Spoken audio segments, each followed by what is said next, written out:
and gentlemen, it is March 2nd, 2021. Say it with me. Who the fuck let it be March again? God Christ almighty. Hello, everybody. Welcome to the Night Attack Preshow. I'm Bryce Castillo, your Preshow Navigator. Hello, everybody. Welcome to Tuesday. Got a good show coming up for you guys tonight. We got a special game. We got another new kind of take on the Family Feud style game. We'll see how it goes, is the best I could say. We'll see how it goes. Hopefully it's bad in all of the right ways. Point is, it's supposed to be bad in some of the ways, but it should be a good game. It should be good for... I keep looking at myself in the mirror. There's a plastic pane there, and I keep seeing myself in it, and I keep thinking it's Brian. That's why I keep looking over. But so hopefully it'll be a slightly different from the last time we did it, which was back in December with Andrew Heaton. That was 3 months ago. Damn. So, hello everybody. That's right, in digital TV, the lousy March weather. I know it is. What's the weather out today? 53 right now. Okay.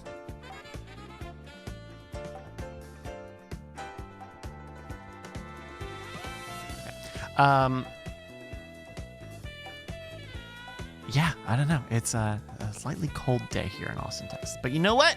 Still pretty good. Still pretty good compared to everywhere else. Hello, everybody. Thank you for joining me. Uh-oh. Oh, it's that time. It's time for Bryce's birthday borner. This is the part of the show where we and we send out our shouts outs for everyone whose birthday happened in the last week. So I want to give some shouts outs. If you or someone you know, one of your loved ones had a birthday between February 24th and today, March 2nd. It's the 2nd. I thought today was the 1st. Fuck me. Okay. So here are the birthdays that people have let me know about in the chat. You got a few minutes here because I'm going to scroll through. Once I'm done scrolling, that's it. So let me know. Don't Panic VU's birthday is today. Happy birthday, Don't Panic VU. Let's see. I will not say happy birthday, Vast Anomalies, because your birthday is on Saturday. So no, I will not be doing that. BizDism's birthday was on the 21st. I will not be saying that. That was last week, BizDism. I will not say happy birthday, BizDism. That was last week. Let's see. Captain Jack's wife's birthday was on the 22nd. Happy birthday, Captain Jack's wife. King Joey's was on Thursday. Happy birthday, King Joey 52A. Let's see, who else? Ganoush's fiance's birthday was also on Thursday. Happy birthday to Emmy. Let's see. ICU, no, you cannot wish Justin a happy birthday until next week. Okay, until next week. All right, let's see, who else? Scrolling through, we got some other chat here that we missed. Let's see. And if I missed you, let me know. Make sure you post it in here again. Oh, B. Cawford's dad. A happy birthday to the B. Cawford dad. Jumbers' uncle's birthday is today. Happy birthday, Jumbers' uncle.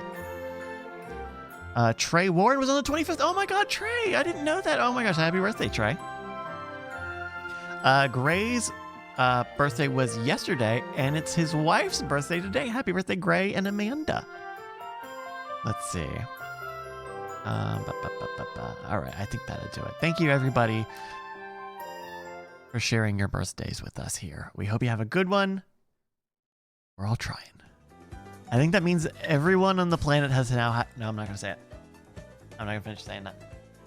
I don't need to say it. I don't need to finish saying it, because we all know it. I just needed to say half of it, and then we all heard all of it 3 times over.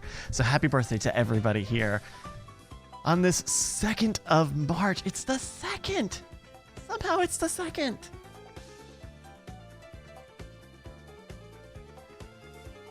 Somehow it's the second. Hello, everybody. What's going on, everybody? I had a good day. I put together this game a little bit. A friend. This is kind of based on a concept a friend of mine had and was running on another server. We would do little hangouts, and he had put this together. So I'm excited to see how it goes. I spent a good amount of time. Thank you to the Botched podcast for rating us. Thank you very much. Thanks, guys. I spent a little bit of time putting stuff together for the game. I think we'll see how it goes. Part of it is like the website that we use is kind of dog shit. I mean, it's not good to browse. The information is not very good, and a lot of the content is bad. And hopefully, the best version of this is highlighting the bad content of the website. But it is so hard to find uniquely bad content on it, bad lists. But I think we got plenty of stuff to go with. So I don't know how much we're gonna go on terms of like the story being well, and the website is shit. Like I think maybe we'll hit that punch, but I don't think we're gonna be like, I don't think that's gonna be a big anchor for how I position this game. But I think it'll be good. I think it'll still be good. I think part of what it'll make it good is it is not as impossible as when we did it last with Andrew Heaton, where we were doing Google autocompletes as the entries that the players. And we're also not going to use the Family Feud, or the Feud, which is what the tool is called. We're not going to use that software today. Partly because this is how fucking awful this website is. The website uses user rankings, user votes. Everybody can vote up and down, whatever. And so it'll change throughout it can change the actual rank. So I kind of have to do it live a little bit and at least pull the rankings closer to the day, because with the Feud tool, the Family Feud tool that we have, you have to input, you have to like make CSVs, and you have to like import all of your answers ahead of time, which is fine in almost any case except this one where it's going to change. So but I think that's going to be good. So he's doing some of that. A little bit of video games with Bryce talk. I last night, after putting out all the podcasts, I fell victim to the day one purchase again. They finally put out the PlayStation 5 version of Yakuza Like a Dragon. And you might be going, Bryce, wait, now I know a little bit about Yakuza. Isn't it called Like a Dragon in Japan? And haven't they already made about 80 of those games? And the answer is yes, but they decided to call it Like a Dragon again. But it's an RPG. The old games are like brawlers, like beat 'em up games, right? You go around, you're a good guy, kind of stuck in between and inside and outside of the world of the Japanese mob. But ultimately, you're kind of a dumb good guy. You just want to save the day and do what's right. And in this new one, it's a turn-based RPG. It's a turn-based RPG, which I think, but it's still like about brawling. You're still going around and fighting, but you're like recruiting people, and you're having a part, because the part of the conceit is the main character, who again is kind of a dumb, righteous, justice-focused guy. He loves Dragon Quest. He loves the classic RPG Dragon Quest. And so there are even little bits where there's like little 8-bit fanfare, like when like Namba joined your party. Little stuff like that. It's super cute. Matt J. Watson says, is it like Fire Emblem? No, it's not. It's not a tactics game, but it is kind of an old school RPG. It actually reminds me a bit of like Persona 5 in that it is a very traditional turn-based RPG. but it's very stylized. You know, the Yakuza games have a very kind of interesting, kind of classy style to them, right? They look kind of glamorous almost. Reggie says, would you be lost without playing the others? That's actually the good thing, is that this is like a brand new character. It takes place in a brand new city after the first 2 hours. It's not really connected to the previous games. And so that's good, because I think all of the Yakuza games have overly long stories. They're kind of crime dramas, right? Like, oh, I was set up, and almost all the games go like this. You're kind of a good, righteous guy within some form of the Japanese mob. Somebody dies, and you are falsely accused, or you, in this case, this is not a spoiler because this is like the opening act of the game. You like take the fall for somebody, and then you go to prison for 3, 10, 20 years, whatever, and then you come out and the world is different, and you're trying to catch up on what happened, which is pretty much like this one too. Cat Monk says the older ones are on Game Pass. Yeah, they've gone through and like redone or remastered a lot of the older Yakuza games that were only like on the PlayStation 2. A lot of them were only in Japan, but they're all pretty good. But I would say I think the one that's on Game Pass and stuff is Yakuza Zero, which is I think the second most recent Yakuza mainline game. It's kind of a prologue, so you don't really need to know too much. You don't really need to know anything about the story, and it's kind of just a good kind of self-contained thing. But this is like a whole new city, whole new character, new families, all new stuff, which I think is very good, because you just get bogged down in so much of those stories. Like, oh yeah, the orphanage and the Millennium Tower, whatever tower. And, someone gets shot and go to prison, and it's all the same people, and it's fine. But I think it's neat. I think it manages to work pretty well for being an RPG about just fist fighting, right? Because in Japan, like, guns are like not guns are very... Guns are more of a to-do. It's more of a big to-do if you have a gun and you're not a cop. And but it does like recognize that it's an RPG. Like I guess the first like real person who joins your party seemingly permanently is homeless, and he has a plastic umbrella, and when the fight starts, he doesn't have his hood up, but he's wearing a hoodie. He puts a hood up, and he like one of his special moves is pigeon seeds, and he will or beans or something. He will throw beans at the enemy to have pigeons come in and like attack to like do piercing damage. And so you see him put his hand out like this, like he's doing like a magical move, and the beans come out and all the birds like swarm. And so I think it's cute. And it has like a whole job, like it has a job, like if you think of like RPG, like job or class systems, this has that, except they're literal jobs. Like the first part of the game is about going and getting jobs.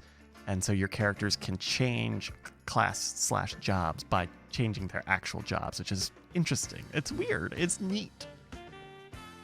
And it runs pretty well on the PlayStation 5. This is probably not news for anyone who like knows the game or likes games much. You might be like, well, what the hell? Like this game came out in December. Well, it only just now came out on the PlayStation 5, and on the PlayStation consoles, they don't have cross-save functionality.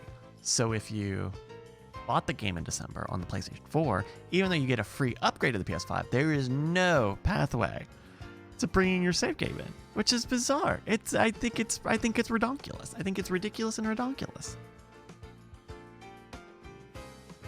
And so like a big RPG like that, I'm not going to spend all my time, playing what is a previous generation version of that game for 20, 30 hours And unless I finish it, which would even be worse, have to start over for the PS. I'm not doing that. No, thank you, RGG Studios. Not doing that. And like any good Sega RPG, the opening of the game is very long. I've probably got, I don't know why I looked at my watch for that. I've probably got like 3 or 4 hours into the game so far. And it hasn't, like, I only like just got to the actual city that the whole story takes place in. Like, you visit the old city that the old games primarily take place in for like the first 3-4 hours of that game. And like that city has like, you know, like different day and night moments. It's got you see it in different decades. It's and part of that is that city of Kamurocho. I mean, is the game that is in all the other games. So they've been upgrading it and tinkering with it through all the mainline games. So it makes sense to kind of like, yeah, we got it. Just throw it in there, and we'll spend a bunch of time in there, and then we'll go to the real. Well, then we'll go to the real place. Very interesting. Oh my goodness. So playing a little bit of that. That is Jahandar says Yakuza games seem to fully embrace being over the top. Yes and no. Like, the main story of those games is very serious. It is a very kind of stern crime drama about the intricacies and the politicking of, you know, the various Japanese mob families. And it's all the side stuff. You go and do side quests, or you go and have your guy do karaoke or something. And that's where the games are goofy. But a lot of that, but when you're playing the critical path, it's very serious. Like it doesn't mess around with like how it presents the gangster element of it. Even if it's maybe a little, it kind of seems to paint a rosy picture of good beating out over evil, just given some of the fundamental positionings of having an organized crime syndicate.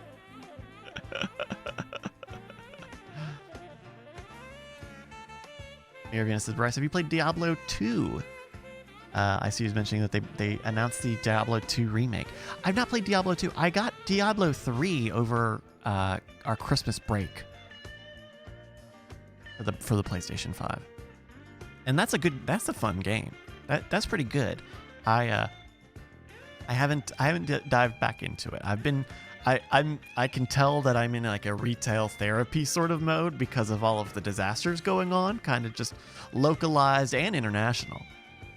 And so I'm ending up buying games and playing them I'm either playing them for like 5 hours and not coming back to them. See, Diablo. Or I'm like whole hog in on it. Right? Like, I was kind of like that with Cyberpunk. I did end up beating Cyberpunk. If you can count getting to the end of the game and it crashed during the credits, and I did not go back to try to make that shit work. Or like Madden. I'm still playing Madden. Madden's great. Congrats to the 2-time NFL Super Bowl champions, the San Diego Superchargers. Charge! But then other stuff like God of War, which is free with the PlayStation Plus thing. I played like a couple of hours of it, and I said, "Ooh, this is very nice," and I don't think I will be playing any more of this. I don't think that was what I needed, because I think that was right after Cyberpunk. I think that was right after I was done with Cyberpunk. It's hard to go from a shooting game, which feels very tactical, to you're going to beat up a bunch of orcs in the woods, dude, and that's going to be the next 40 hours. Like, I know it's great. I know it's cute. I know it's touching, and there's good stuff in there, but I think that's not for me right now. MDT asks, do you play Zelda games, Bryce? Not really. I mean, I played a lot of Breath of the Wild. Did not finish it. I've played some Zelda games during childhood, but I didn't really have Nintendo stuff too much back in the day. So I played like some of the, what was it? Season of Ages. It was either Season of Ages or the other one. Season of Seasons. Time of Seasons? No, because Ages and Seasons, they're like a Pokemon Blue and Red thing. Whatever it was. I played like a little bit of that.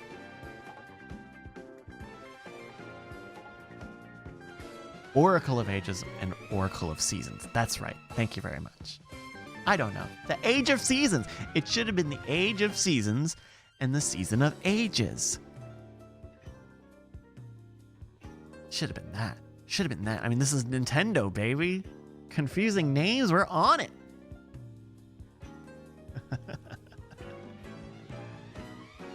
Mirvin asks, what is your favorite system to play on? I've always been like a PlayStation person growing up. I had a PlayStation. I've had all of the PlayStation consoles. I've had all of the PlayStation consoles except for the like the mobile phone stuff, the PlayStation Mobile. Like I had a PS1 through 5. I think I might have most of those at home right now. I may not have the PS1. The PS1 might be back at my parents' place. I had a PSP. I have my PSP. I have a Vita. Hey, Mirina says you didn't get. I have a PSP and a Vita. I have them both on the shelf in my home right now. Those are good. Those were kind of good. I don't know. Those were kind of good. But yeah, but also I've like had a lot of the Nintendo consoles as well. At least since the Wii, which guess what is a lot of consoles, right? Got a Wii. I got a Wii U for cheap, thankfully. I got a Switch, a DS. I had a DS Lite, and I got a 3DS a few years back.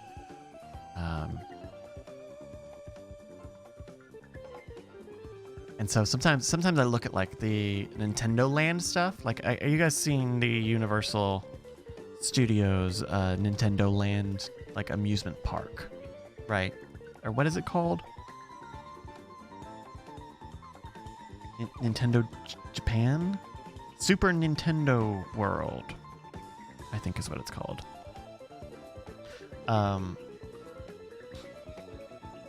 Which is like a theme park based around, mostly Mario stuff. It's pretty much all Mario stuff. And I just like, I see, because they opened up in Japan and the America Orlando ones are coming soon. I'm like, oh yeah, I think I like Nintendo stuff quite a lot. I just am like not into Zelda very much. Just not into like Zelda very much. I don't like action stuff as much as like platformer stuff. I like platformer stuff. Platformer stuff is cool. And I think, yeah, there's a lot of other Nintendo stuff that they can get into, right? They could make like a Zelda Kokoriku Village or whatever, or I don't know, a Donkey Kong's Big Ass Jungle. They could do Donkey Kong's Big Ass Jungle, I think. Nikan says Nintendo makes the best party games too. I like Mario Party, and I'm not afraid to say it. Not afraid to say it. I like Mario Party. I think I like it. I like even the bad ones. Even the bad one that they made for the Wii U, where you're in a car the whole time. I like those. Whatever. They made Mario Golf. Did you know this? The old Mario Golf team that made Mario Golf splintered off, became Camelot, or they were Camelot and they became Clap Hands, but then they ended up making the Hot Shots golf games, and that's why those games are especially the old ones, very, very similar. But those are great. Yeah, they make Mario Tennis. Yeah, they had a Game Boy Mario Tennis that was, I don't think it was Mario, but it was like a tennis game. It was very good. Oh, I could have just gotten this. Hello? No, but then I had to say it. You would have to I'd have to say a thing, and then it would be a thing. Oh, I was you would trying have to to just sneak in and clean up my own mess. And it's totally cool. How's it going, Brian? now all of a sudden it's a press release. Brian wants me to turn on the monitors. It's fine. Hot damn, man! What a day. So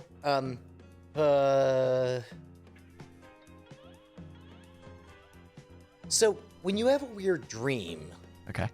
do you write it down or anything, or make any attempt to preserve it?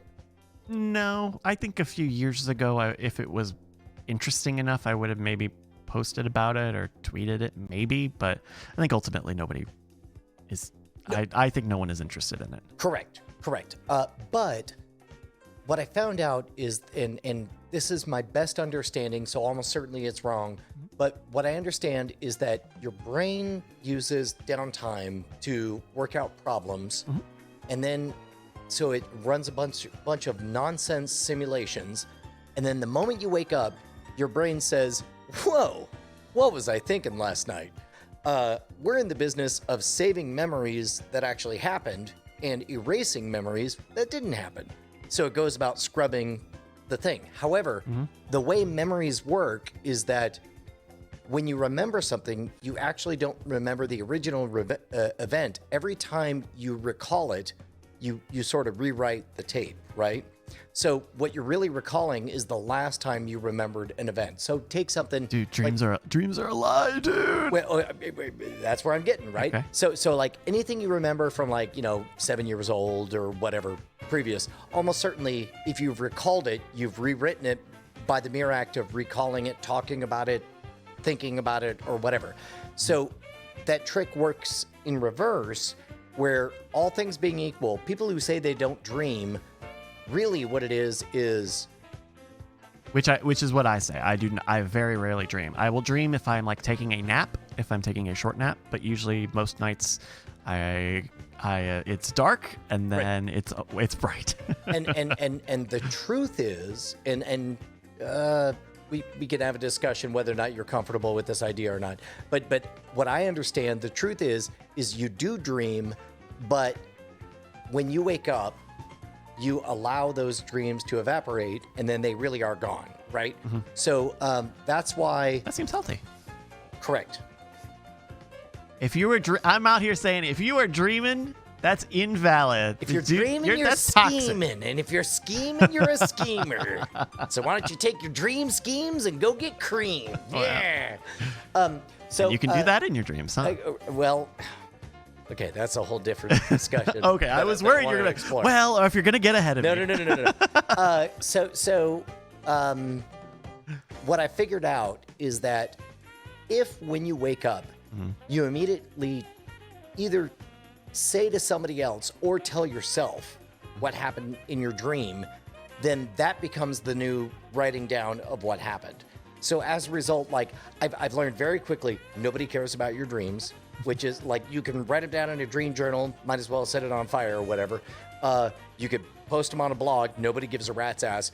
They might be helpful to preserve for yourself. Exactly. Psychologically. Oh, my God, you're right. You are ahead of me. Okay. So I've made a habit of when I wake up, like, usually I'm like, even if it was an unpleasant dream, I'll immediately recognize that it was an interesting dream.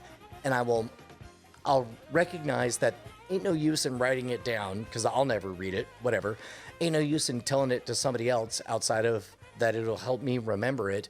And so I'll basically rehearse it so that at least I hold on to a taste of it.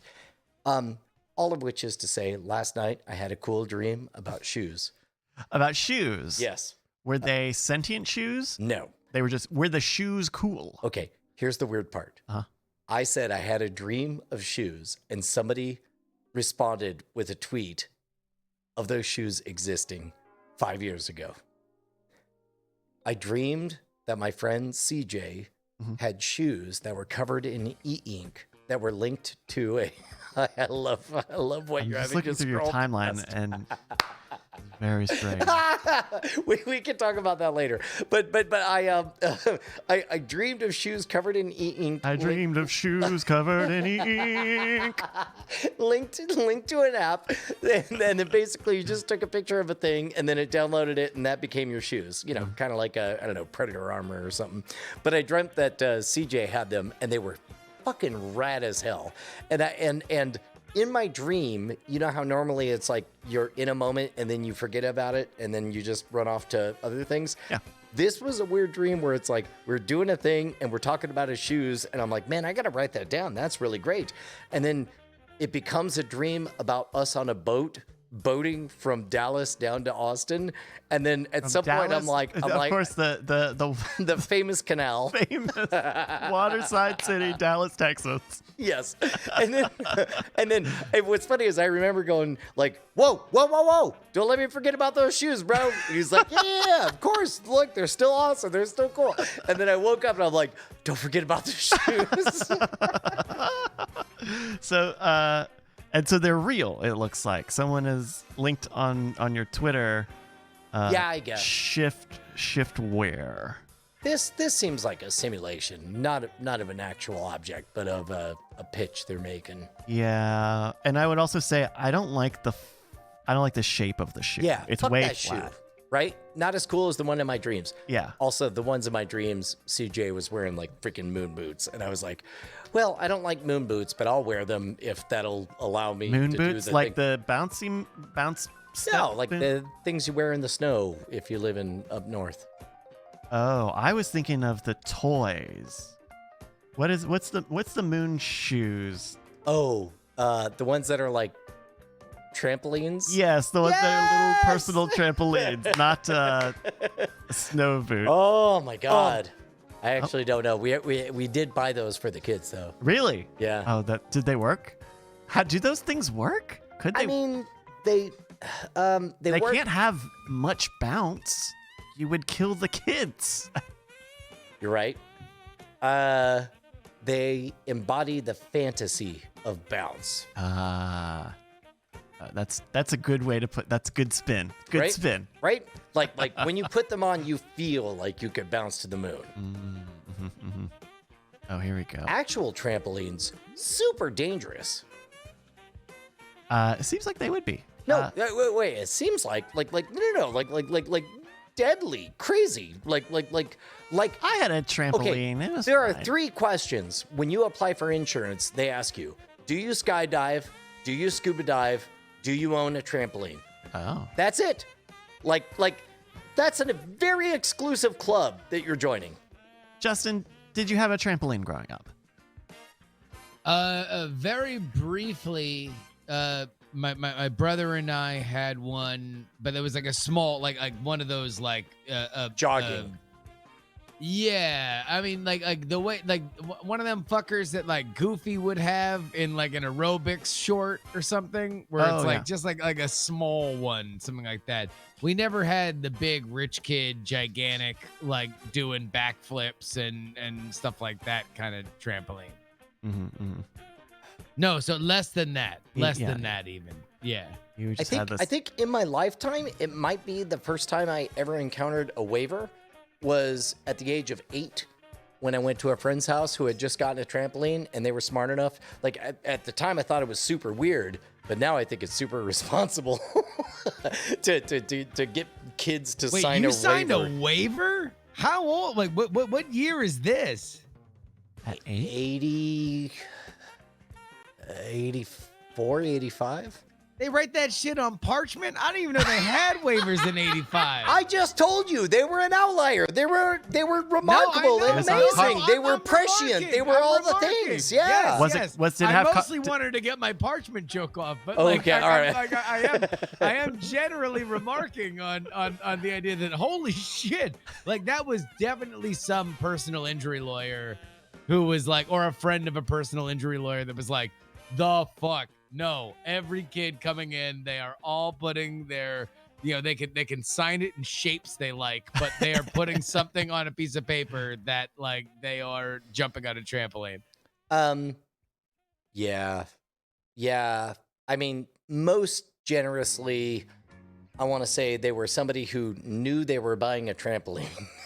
Like, but where do you? all of- No. But back then, where do you learn it? Because it's certainly not the trampoline dealer. The trampoline dealer isn't like, oh, this shit is hella dangerous and it's gonna get you super sued immediately the first time you do the thing that your kids are begging you for, which is to have all their friends come over and play on it, because they're definitely gonna go 2-3 on the trampoline and someone's gonna mangle their ankle like immediately. The dude who's selling it isn't what's happening. It's somebody else in their life that puts that in the rear. I think, Matt, that maybe is a testament to just how obviously dangerous they were, that even in a pre-internet era, mid-'80s, before before all trampolines came with the default option of, let's say you put a cage over it.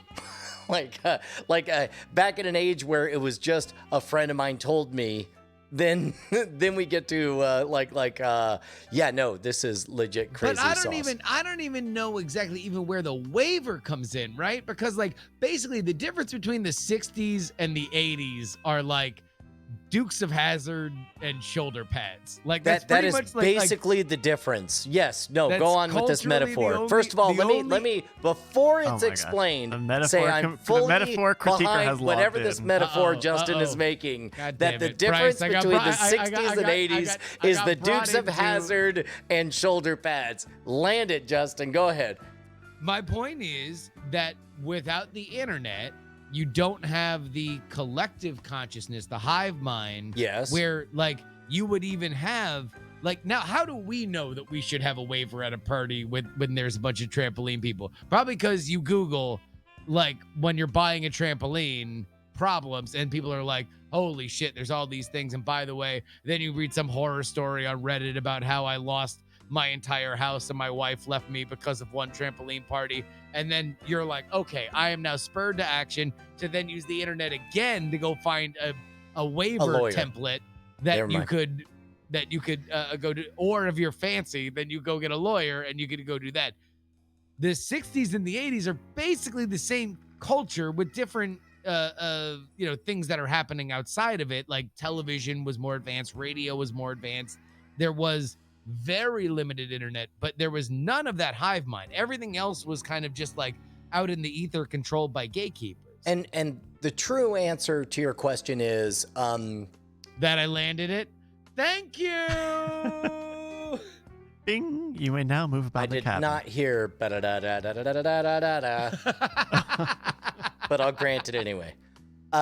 Just saying. You challenged. I'm saying I landed it. So the true answer is, I think that the answer is they were just a more paranoid family than most. There's no way I'm outing them with this. They were very, very churchy, very Bible-y, very paranoid, Yeah. very, very outskirts of nowadays we might call it extremist or whatever. But like, I would imagine that mindset where you're constantly on guard from attacks from all sides. I would imagine that even with just the reputation that trampolines had back in the mid 80s, you would be overly protective and secure yourself with a release. Yeah, that would make sense. I mean, and if they were like super church folks, then there might have been somebody that was like, oh no, this is, you know how they get you, the Right. law. You got to protect yourself. Yes. Can I send you guys something that I almost sent you earlier, but I don't know. I didn't know if it was too weird or not. I mean, I'll tell you what, dude, we got We have a lot of stuff we a could. ton of weird shit. Yeah. So we should actually give Brian access to the Notion so we can add this shit. Wait, sorry, what?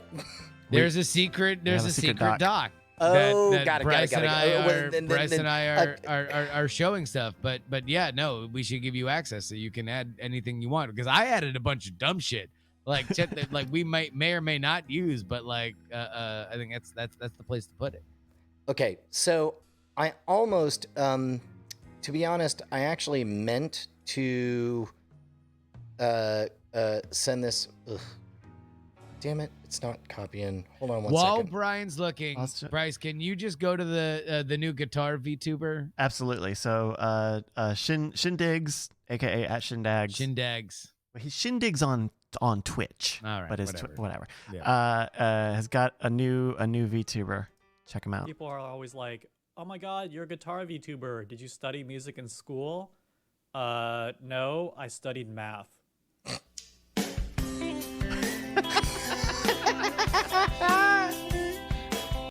So fucking good. So all right, there we go. We've already got good. our So- guitar VTuber. What did the you gun find? one. Okay, so here's what I found is I woke up in the morning, and as is my wont, first of all, I woke up a little bit earlier than I normally intend to. So I was just, first thing I do when I wake up is I check the app to see whether or not I got the right amount of sleep, which is the dumbest shit ever. Because I would you don't say need you would check permission. You would check how you your feel. body. Right, Like, correct. But I also don't trust my body. and so in this case, it said, yeah, you got a little bit. And I was like, well, maybe I'll take a look at the old Reddits or whatever. And there was something that said, hey, what is the weirdest rabbit hole you've ever descended into? And there was a bunch of like disturbing, like, you know, this dead body website, somebody came out to me as a pedophile, whatever, all this stuff. But I was fascinated by this thing that apparently is translated from Russian, and I was trying to figure out where they were going with it. And the best framework I could come up with is if H.R. Geiger in the 1970s made all of his weird ass alien looking shit, but then bothered to construct a very loose sort of interpretation of, well, this is 1 million years after now. This is 4 million years after now. And this other thing happened or whatever. But basically, what makes this so creepy is the dude, and again, I believe this is all translated from Russian. He proposes, okay, so humans colonize Mars, we get our shit together, 1 million years passes, but then we discover the only other intelligence who exists only to fuck up other people's shit. And they fuck up humans, and here are all the fucked up ways they genetically re-engineer humans. So if you start with like they got worms. They got these are, I believe, called hedonists, Fish which fingers. that exist on a safe island only to have sex with each other. There's another group there we go. These are star children or some shit. So we're looking at kind of illustrations of very distorted humans. So this is Exactly. all right, Animal hybrids. here's my only question, because we're looking at very startling far future genetic altering realistic imagery. Correct. Wait, hold on. Is the author of the words and the illustrator of the like pictures, are they the same? I believe so. And the creepy part is, what's funny is you could look at the illustrations, not really care, but he bothers to make a little bit of a story where it's like, no, these are conscious human beings that various of them fought this alien race, and the alien race decided to punish some harder than others. And so, like, for example, there's one where it's like there was one group that fought so hard they resisted the first 2 invasions and were taken on the third, so they were extra punished, and they were made conscious human beings as a patchwork quilt that had one eye and full consciousness and rudimentary neurological connections between the two of them, and somehow that made it very creepy. This was the beginning of my day. This seems like I couldn't stop great, reading. I love that you found it, because it feels like a great video game like lore, right? Like doesn't this feel like a first person shooter or like time travel thing where you're dropped into this world that you're slowly exploring, and you're getting explained why are these people like this and why are these people like that? Well, and what's funny is, in a weird way, it's like a reverse telling of something that already exists in Star Trek: The Next Generation. You ever notice that in Star Trek TNG, everybody is all humanoid except for they have different foreheads, basically? They reveal that the reason for that is that there was a precursor race that everybody had in common, and it helps to bring everybody together. That's a story that I liked in the Star Trek telling, Mhm. but Yes. As is- a way to explain away the concept of prosthesis. correct. Yes. However, fucking creepy as fuck when you think about our human bodies becoming the precursors to dolphin humans, fucking tall giraffe humans, fucking quilt, parasite humans, that eventually. I mean, doesn't that make us the most special ever? Yes, until you think about human skin and human minds that for 40 million years are conscious as all they do is experience. Don't be so suburban. Let the kids do what they will. Manzels.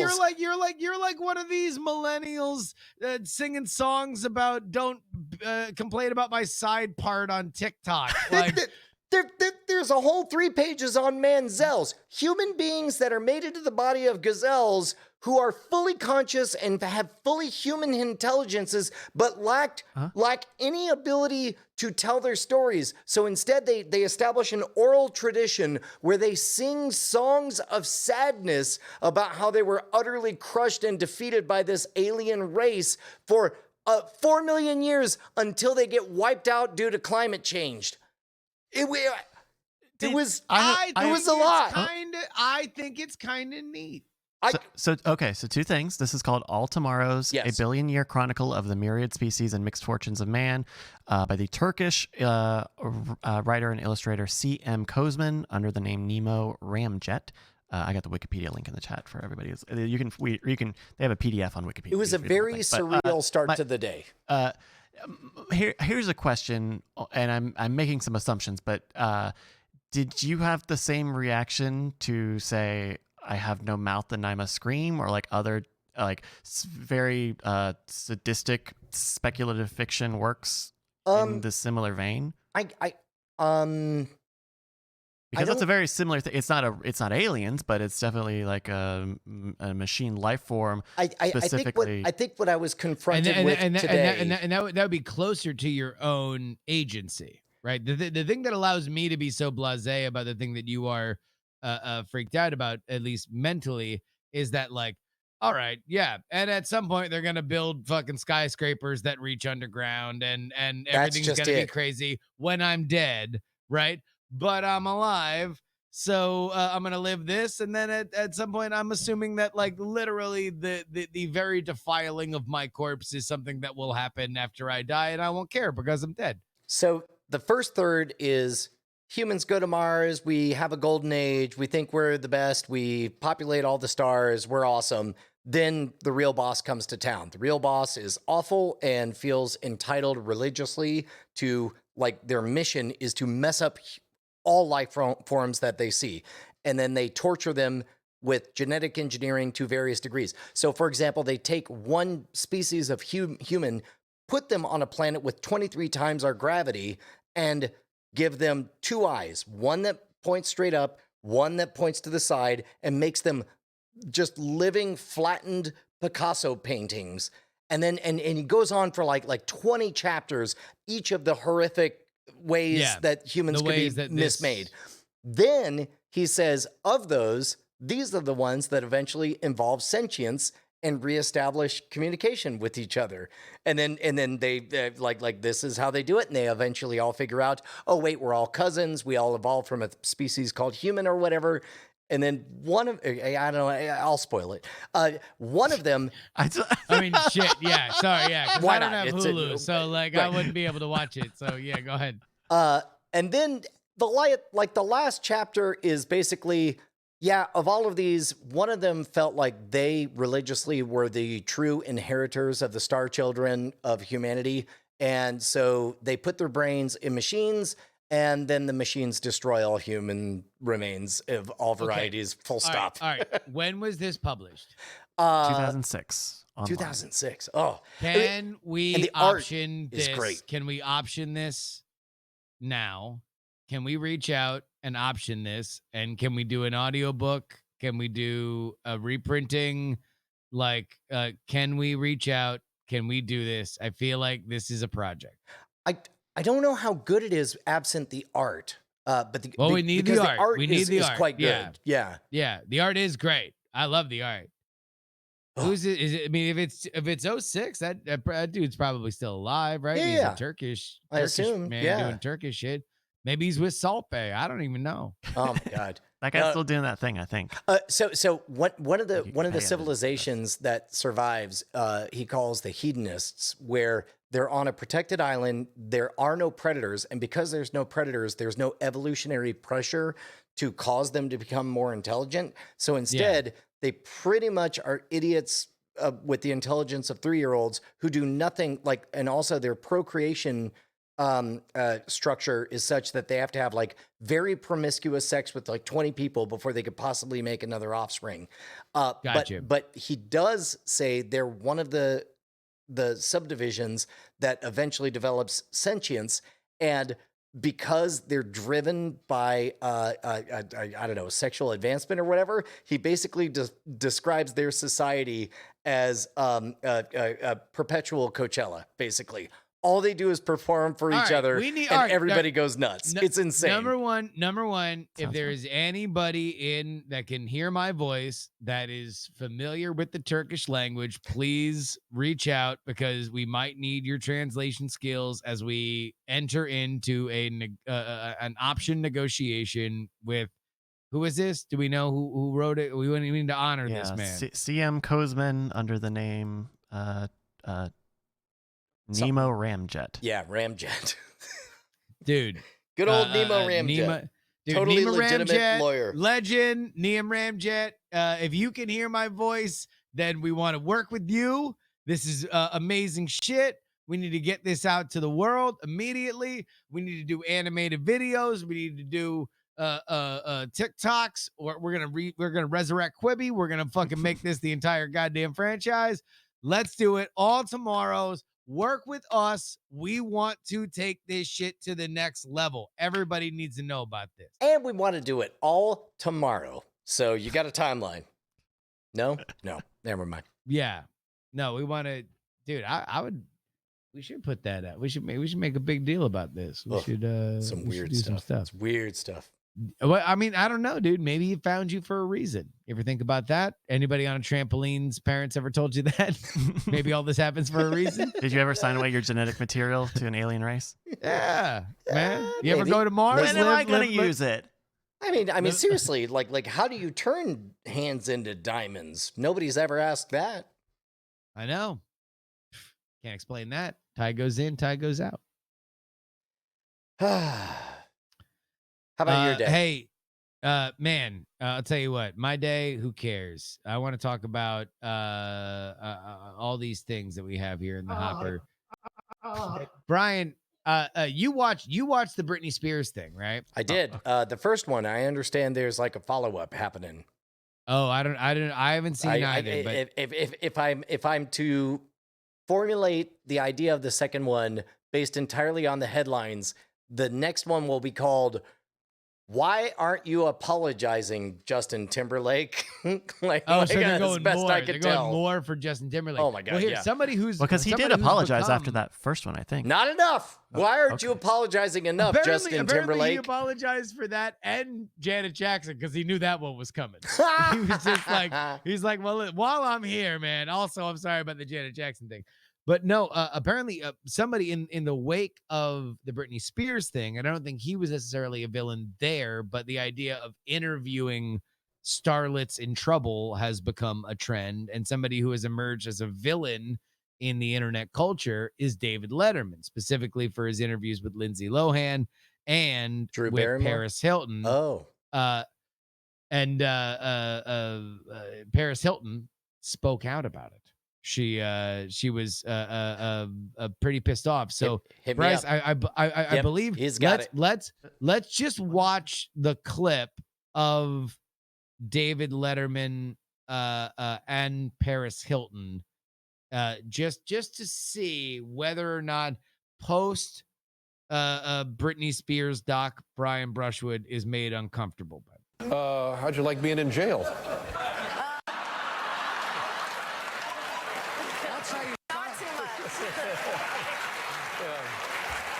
God, that was just a horrible thing. Have your friends treated you differently since you've been out of the slammer? People think that I was really strong that I went through it. So. God, it was just ugly, wasn't it? Have you made? But I've moved on with my life, so I don't really want to talk about it anymore. But I know. Well, I appreciate that. All right. We got a timeout here, Brian. All these questions are vetted before she walks out there. According to Paris Hilton, and this is the news peg is that she said that her firm agreement with David Letterman was no questions about jail. She did not want to talk about it. She had done the show many times before.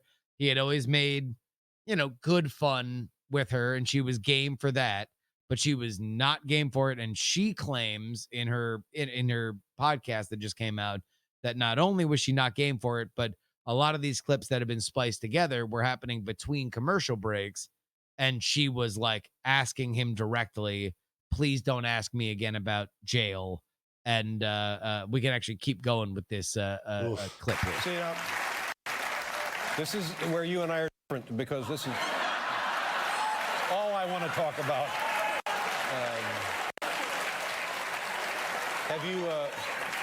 Did you make any friends while you were in jail?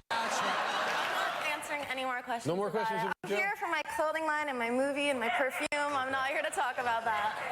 But I would just say that a person in your position could serve now as, I think, an exemplary role model for youngsters. And there's a lot of trouble in the world for kids. They have to be very careful. And they see now what has happened to you, and it might occur to them, my gosh, if it happens to someone, wealthy and famous and powerful, it might happen to me, so I better straighten my life out. Exactly. Yeah. And do you get the correspondence like that from kids and teachers and clergymen and stuff? I'm going on to the next question. Okay. I'm over it. All right. So that's... Oh, wait, no. So here. So this is actually Paris Hilton on her podcast. Okay, talking about go for it. Basically, my PR team made an agreement with him that was off limits and he would not discuss it. And we would only be there to promote the perfume and my other business ventures. And, I felt like it was a safe place because I'd been going on Letterman for so many years and he'd always have, fun with me and joke around. But, I thought he would keep his word on this. And I was wrong. Wow. So there was not supposed to be one question. And then he just kept pushing me. And I was just getting so uncomfortable. I was so upset. And Nikki, you were backstage. I remember talking to you after. And just being up there and just, it was like he was just purposely trying to humiliate me. And during commercial breaks, I would look at him. I'm like, please stop doing this. Like, you promised me you wouldn't talk about this. And that's the only reason I agreed to come on the show. Like, please don't bring it up again. He's like, okay. And then again. And it's just like the whole audience, he's getting people to laugh. And it was just very cruel and very mean. All right, there we go. There we go. That is Paris Hilton. Man, that's a rough one because, like, absent the age and power dynamic and the gender dynamic and all those things, all things being equal, somebody goes onto a show with the intention of promoting their perfume, and instead the person keeps hammering them on the issue that everybody wants to hear them hammer on. Yes. If it's, I don't know, let's say it's Donald Trump Jr., we're celebrating that guy. I mean, we were celebrating when he did it to Paris Hilton then. Correct. Like, because she deserved was somebody, it. Yeah. Because she was given everything. She had everything that we covet in life. Fame, wealth, beauty, power, access, born into power. Yes. Yeah. She could, the name, just, all those things. Yeah. Exactly. Like, she had the everything. platform. She had a more popular show or as popular as Letterman. I mean, she had primetime television at the time. With The Simple Life. Nikki, daughter of Dancing Ritchie. on the Ceiling. Nicole Ritchie. Ritchie. Yeah. But yeah. So in that regard, like, on the one hand, I mean, yeah, total bummer for her. There was also the porn thing. People are pointing out the porn thing, that, like, the one night in Paris thing, where it's like, well, no, I mean, that was a big element of it as well, right? Because that was her and Kim Kardashian were looked at as post Pam and Tommy Lee, where Pam and Tommy Lee realized, all right, this thing is going to be out there. We can either make money on this betrayal, or we can have other people make money on this betrayal, and we can spend money trying to stop it. And so they decided to take the money as opposed to not. That there was this moral judgment now that was like the gutter basement of celebrity. And everything looks a lot different in a world where your step teacher, or your step teacher, your substitute teacher has an OnlyFans. But it's like back in that time period, they were looked at as like, oh no, this is the most gutter version. Why our celebrities used to sing and dance, and now they're just people that came out of the nuts of rich kids, and they're doing the worst version of fame. Well, and so Letterman was a cultural hero that would take them down to size. The other a similar thing that's popped up in the past few weeks is like, hey, remember how everyone treated Monica Lewinsky? Like you look at some of like there was one like a Jay Leno monologue, and it was like, sure, wow, that really doesn't hold up, dude. That does it, well, and really, look, the Lewinsky stuff, the idea that a girl gives the most famous blowjob of all time is one thing. The crazy thing about the Lewinsky stuff is it came at a total absence of criticism. In fact, a rallying defense of the guy who instigated everything, the president of the United States, because partisan politics is a hell of a drug. And as soon as it became about, no, you're attacking my guy, now all of a sudden you have to rewrite all of your morals on that side. I think in the proper proportion, there's a place where you're joking about the fact that somebody gave a blowjob, and that's a part of it. So it is a very small thread in what should be the most gigantic tapestry of judgment, comedy, everything for like the guy who actually did it, not the young girl who was sucked into this vortex. So the Lewinsky thing is a little bit different, I feel like, because she never her actions and the risk associated with them notwithstanding, she never objectively or outwardly wanted to or seemed to have wanted to become a public figure of any variety, which is not the case with Paris Hilton or Kim Kardashian. Separately, I would be fascinated to see how the interviews differ between, like, I seem to remember both Letterman and Leno doing a lot of Hugh Grant jokes to Hugh Grant's face about having sex with a prostitute. Similarly with Austin's own Matthew McConaughey, where the naked Leno, bongos, yeah, exactly, like you were high and got arrested naked and all that stuff. So if there, I would be fascinated to see if there is a biased nature as between those. Like the Lewinsky thing, I feel like is, I mean, it's awful for her, and she didn't ask for that. Maybe you could make a case that by, that was her balance beam to walk and have trouble come knocking on her door. I disagree with that, but whatever. That's the most generous interpretation I can give to that. Your point is well taken, where it's like, all right, did Hugh Grant's publicist agree to come on knowing that there would be one joke, it would be right up top, and then they would get past it?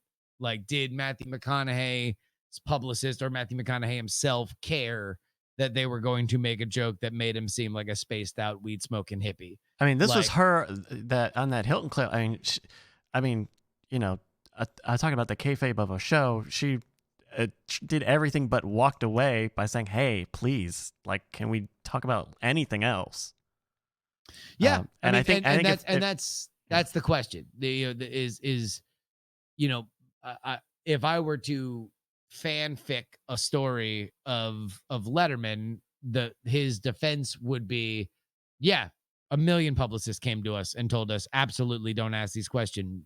We're in the business of making a live television show that generates headlines. We were not in the business of making publicists happy. And as long as we stayed popular and relevant, then those same publicists would keep bringing us clients no matter how much we made them mad. So we crossed those lines, and we knowingly crossed those lines, and there was no gender element to it, which is where we're coming to it now. Right. That's the significant. People are asking in the chat, like, why are we talking about it today? Because now we're re-examining. Paris Hilton talked about it. Yeah, because in light of the Britney Spears thing. And because we're a talk show, it's literally what we want to do. And otherwise, it was Brian asking me what my day was what my day was about, which was about fucking mortgage appraisals. And you would rather us talk about this than about mortgage appraisals. All I want to hear about is mortgage appraisals. And I've already talked to you about it. I want to hear it again. I want to hear it all again. We don't need to make the show about it. We've already talked about it. So, that whole talk show dynamic, it really is wild because I don't want to say it goes both ways, but I'm thinking about times that Letterman has been put on defense. What's the name of the guy that played George McFly? Goddamn, what's his name? Crispin Glover. Yes. Donald's father. Did you ever see the interview with Crispin Glover on Letterman? God. Yeah, no. Holy classic. shit! No, I do feel like it's worthy of all of us getting caught up to speed into Letterman lore. Okay. I also don't really know who Crispin Glover or McFly is, so just letting you all know that, and we do not have 90 minutes to watch Back to the Future. That's fine. There was a show. It was called Back to the Future. There was a guy. His name was Crispin Glover. He played the dad, and he showed up and did kind of the capital T prototypical weird ass interview long before what's his name, Joaquin Phoenix or whatever. Yeah, this was like the precursor to the Joaquin Phoenix stuff, and he is a class A weirdo. But here we go. Movies that are big, and I'm a movie star, so I've been on talk shows on the Johnny Carson show, and now I'm here, and I've been all across the United States, and I feel really good about it. So, do you enjoy the experience? Yes, I feel very good about them. Well, he's got like 4-inch heels and platform shoes. I notice you have something there in the case. I knew that this was going to happen, and By the way, pause it. Like, literally, you can watch. This is the, like... This is what Joaquin was doing. No. Fuck even Joaquin Phoenix. Joaquin Phoenix did the rote, repertory player version of this. This is the nutting and insemination of, like, Eric Andre and Tim and Eric, and like every element of like awkward comedy that was to come, like this being at this level of fame, this level of broadcast, and it's not as good as I'm sure people would be like, oh, Tim and Eric's funny and this isn't as funny as that, blah blah blah. This is what leads to it. The idea of that kind of negative space of this, like, is this real? Who's acting? Who's not? Who's in on the joke? Who isn't? This is all born right here in 1987 on David Letterman. Can I tell you, because the press, they can do things, they can twist things around, and because you're talking, the press says things about you in the paper. This is a paper, the LA Weekly in Los Angeles, and they said about me la-di-da. It was at I went to a club, and they said that it was at a meeting, and it said Crispin Glover, who was in a frenzy. Though his bark is actually worse than his ... You get the point. Mm-hmm. And Paul, anything you'd like to add here? And then another one, they said Crispin Glover. Paul, is this the first time you've seen another guy drown? Is this the first time you've watched a guy die? Is that you're talking about you or him? Yeah, no, me. This is the other thing. They said Crispin Glover was pinstriped, and greased up for the occasion. It's just more of this for like way too long. Like, oh my God. Yeah. You don't know you don't know the concept of Back to the Future, Bryce, or I mean, I get it. It's a time travel. I mean, we're not going to say which direction they go. The dad, the young version of the dad. No, I don't know. That's who he plays. I don't know. Holy So crap. he finds out his dad's a nerd, and so that imagine the nerd dad, but he's that guy, and he's acting remarkably like he's acting right there. Okay. Yeah, that's clever. What? Oh no! Come on, stop! Look, I was born in 1990. No. Are you gonna make? Holy shit, Bryce! He's gonna make you watch Back to the Future on his iPhone shut your right mouth, now. Shut your mouth. I'm just saying. I have one daughter left who hasn't seen it, and I'm just saying she's got to watch it sometime. Well, she can have a good time watching it. And Bryce may or may not have a spare afternoon. And Wait, are you like anti Back to the Future, Bryce? No, I just got other shit to do. I don't need to watch all the movies from the 70s and the 80s. So cool. What is the most annoying movie from the 70s and the 80s that people come to your door and are like, what the fuck, dude? Why haven't you watched Which, it? by the way, nobody is doing right now. For the record, Bryce, not one of us is doing that thing. It is happening right now. No, it's happening no, right it's not now. verbal, It's but happening it's right now. definitely. No, Looking at it's happening. I'm just happening. really excited It's about a happening. gift I might be able to give you. I'm just saying. No, yeah, he almost fucking set up a goddamn ceremony where he was gonna watch it with like you and his daughter. And I was one of those weird creatures that was genetically modified. It's like this person just wants people to watch. You have a built-in projector. I'm curious, Bryce. What is the movie that like is most annoying, or is that it? No, the one that comes up a lot, and I don't know that I'm proud of it, but I just mention it a lot because it riles everybody up. Is as the first 6 Star Wars movies. Oh no, who cares about that shit? Boo. Well, and having seen the last 3, I also agree they probably weren't very good. Huh? Okay, look, the last 3 of those 6 were garbage.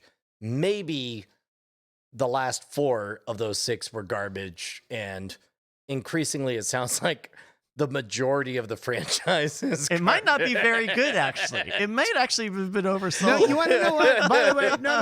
I'm going back to appellate court, and I'm asking for a review of the idea of any Return of the Jedi slander.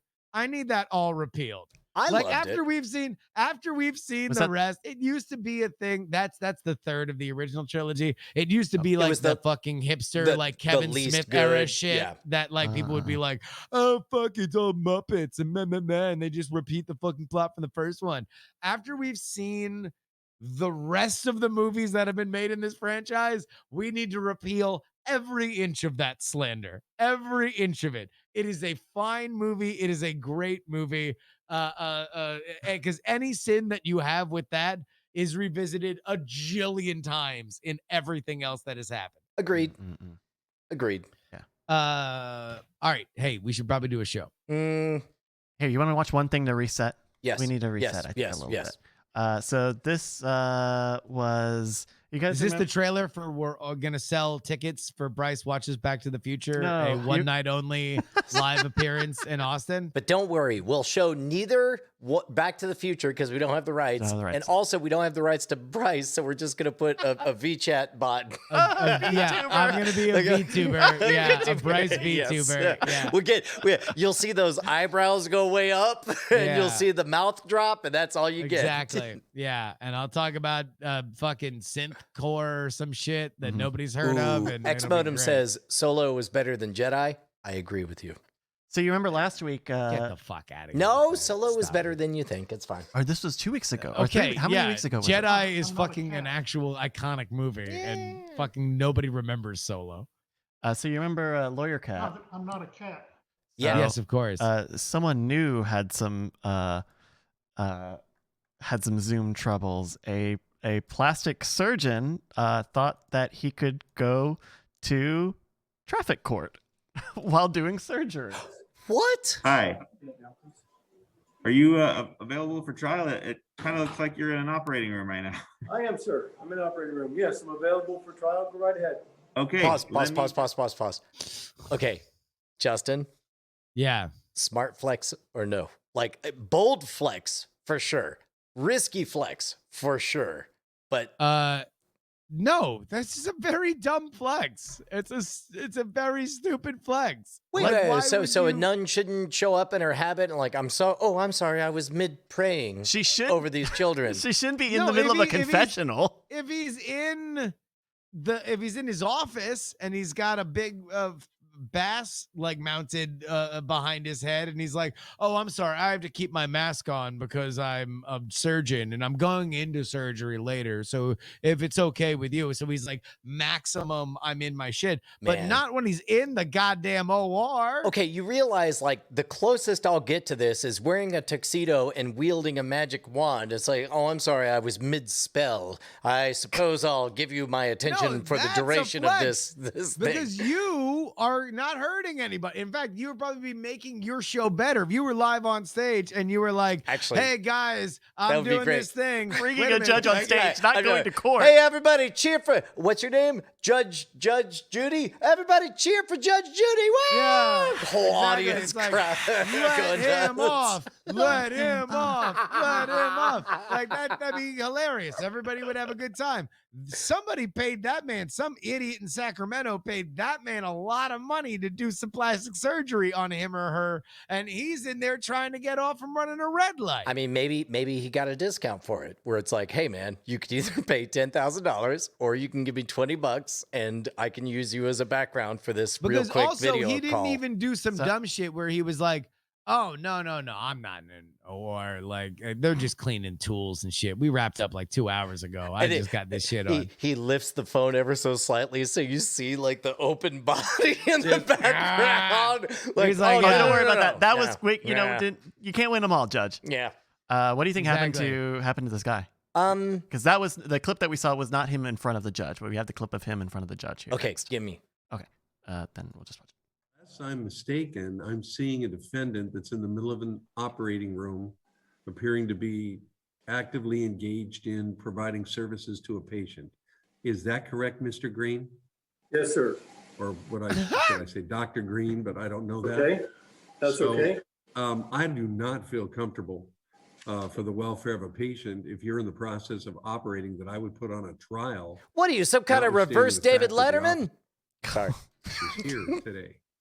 So I have another surgeon right here who's doing the surgery with me, so I can stand here and allow them to do the surgery also. Not at all. I don't think so. I don't think that's appropriate. I think I'm going to come up with a different date. I'm not a cat. When you're He not had him involved up or until the high participating. roading. The high roading is what Yeah. ruined him. He should have low roaded by saying, I'm so glad to hear you say that because I protested 4 times on this time and I was denied all 4 times. I've done Yes. my best to work with you and I'm really glad to hear that. Thank you very much, Your Honor. Yeah. And then Instead, he he tried to be like, I got another doctor here. Why you being such a puss? I'm not even doing anything right now. Why on earth would I have somebody under anesthesia behind me?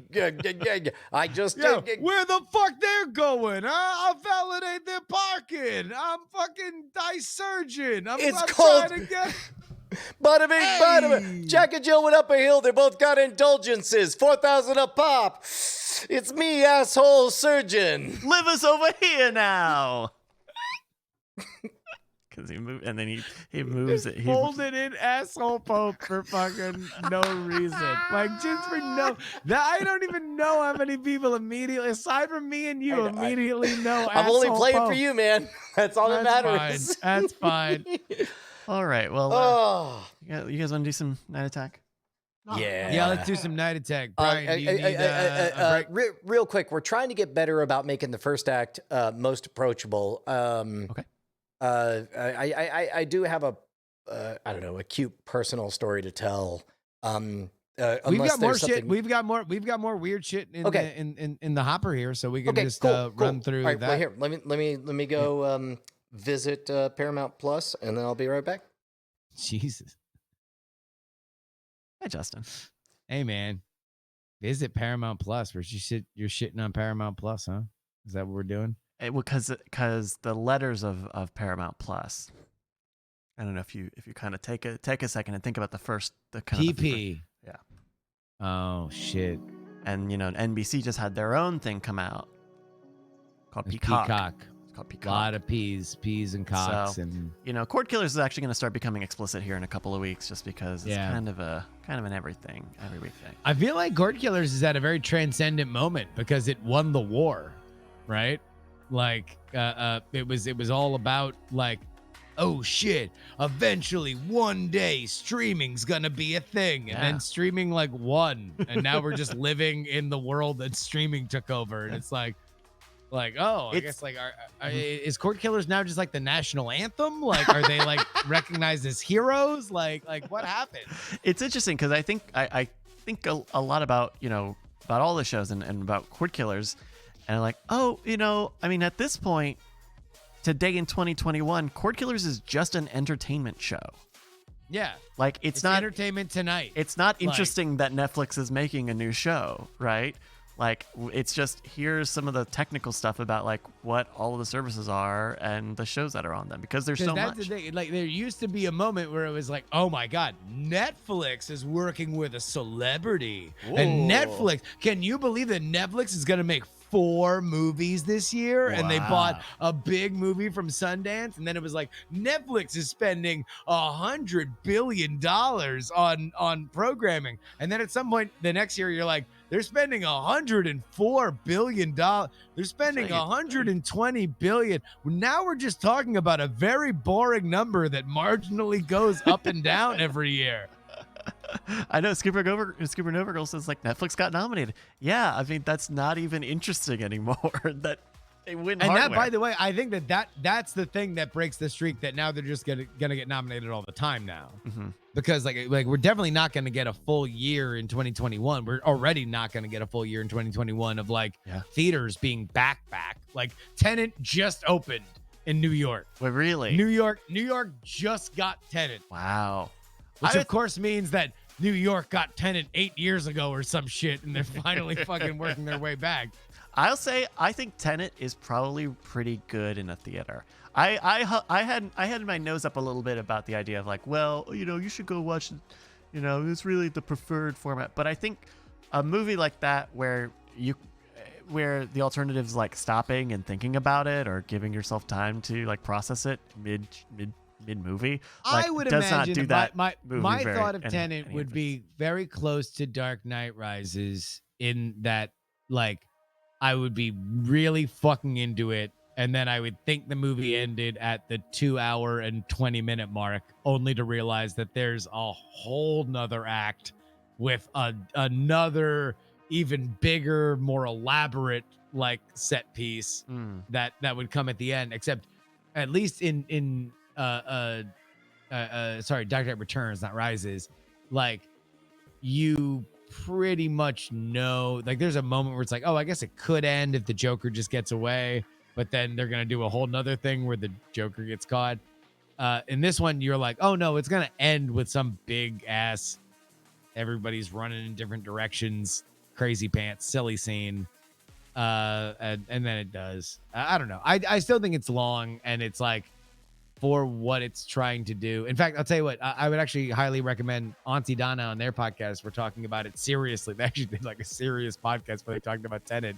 And I think it was Zach's point was like, you could do the crazy time travel or the serious art heist movie, but doing them both at the same time choked out all the room that you would need for character development, which means you have underdeveloped characters kind of doing 2 very interesting Christopher Nolan movies.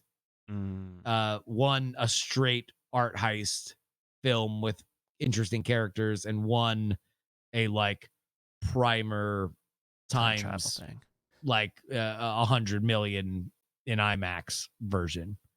I still haven't seen it, but I heard somebody say that what a great James Bond movie this would make if like just say he's James Bond, and how awesome would this be? It's time traveling James Bond. If you cut out it wouldn't be a good James Bond movie, only because it doesn't do James Bond shit, but it's like he very much he just writes this James Bond fan fiction where like they kind of characters ancillary characters will say, like, there's a moment in Tenet where one character like makes fun of another character for not having a nice enough suit because he's gonna have to go to like where the rich people go, so he can't just buy a rich person suit. He's got to buy like an ultra rich person suit or something, and that's a James Bond line. James Bond thinking that he's super suave and somebody saying, no, you need a quail egg up your nose, and him being like, again, like but then there's also like, I don't know, it's just, he should just direct a straight ahead fucking art heist movie, but everything always has to be, that's the other thing that the Auntie Donna guys point out. It's like fully 75% of his movies revolve around the idea that the guy hires himself. It's just a thing that happens every Christopher Nolan movie. What's the hook? Oh, the guy hired himself. It's like 70% of his entire filmography. All right. I will be right back. Okay. All right.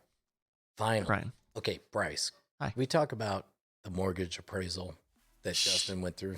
Sure. You retell it to me because I don't know it. Okay. No, not my place.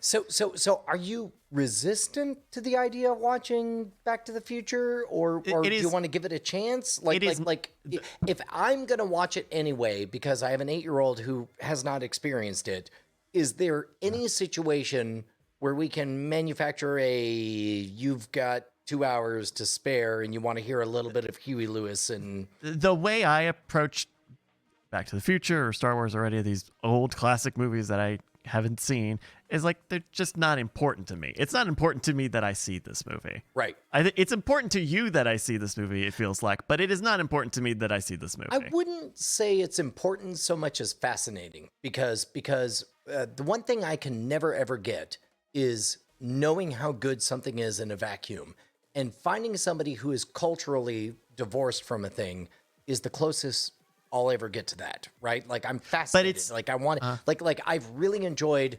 presenting the Spielberg shit from the 80s and Poltergeist and Jaws and all that shit to Josie, because she's neutral. She's like, just show me what you understand to be good movies. Mm-hmm. And I'm like, well, let me show you this. And not gonna lie, like, 20% of what I'm watching is her reaction to everything I've seen a million times before, and the fact that you've not seen this and seem, I mean, at some there has to be some level of osmosis just by being alive. Well, and that's part of it, is that like I am a 30-year-old man. I know all of the Star Wars lines, and I know the hover board from Back to the Future. Like, I know all of the important stuff.